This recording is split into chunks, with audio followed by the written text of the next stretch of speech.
Chief, go ahead. There's a debate over what authority you have to order the country reopened.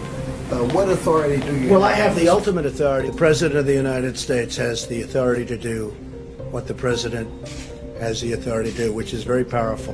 The President of the United States calls the shots. When somebody's the President of the United States, the authority is total.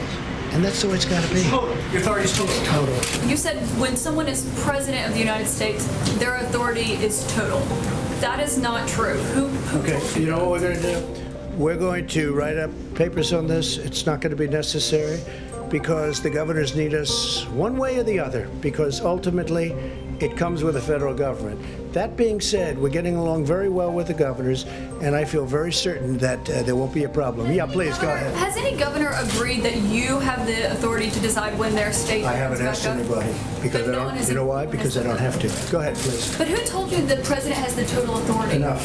For instance, if a governor issued a stay-at-home When you order, say my authority, the president's authority, not mine, because it's not me.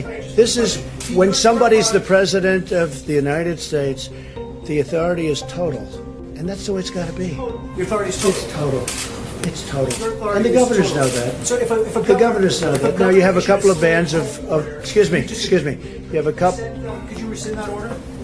You have a couple of bands of Democrat governors, but they will agree to it. They will agree to it. But the authority of the President of the United States having to do with the subject we're talking about is total. Look, From the standpoint of the Constitution, yes, constitutional. you thought it should be up to the governors. Constitutionally. You can look at constitutionally, you could look at federalism, you can look at it any different way. John, the fact that I don't want to exert my power is much different.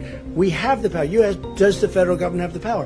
The federal government has absolute power. Some governors, including J.B. Pritzker of Illinois, say the president can provide guidance, but they will decide. But it is true that it's up to the governors to make decisions about the executive orders that we've put in place. We don't have a king, we have a president, and that was a big decision. We ran away from having a king, and George Washington was president, not King Washington. So the president doesn't have total authority, and the president is just wrong on that point. Well, it's not my understanding of the Constitution, but look, I think we had a very productive discussion with the nation's governors, with the vice president and some of the top leaders just a little bit earlier today. We have some real cooperation going forward. Look, we'll be discussing with the team at the federal level some of their thoughts and ideas. There's some awful smart people at the federal level, like Dr. Birx and Dr. Fauci, who I'm sure will be weighing in about whether or not it's time to reopen and how we might go about doing that in a safe way. And we'd love to have the president's cooperation. But governors made decisions to take various actions in their states based on what they thought was right for their state, based on the facts on the ground, talking with doctors and scientists. And I think individual governors who made those decisions will have the ultimate decision about what to do with their states.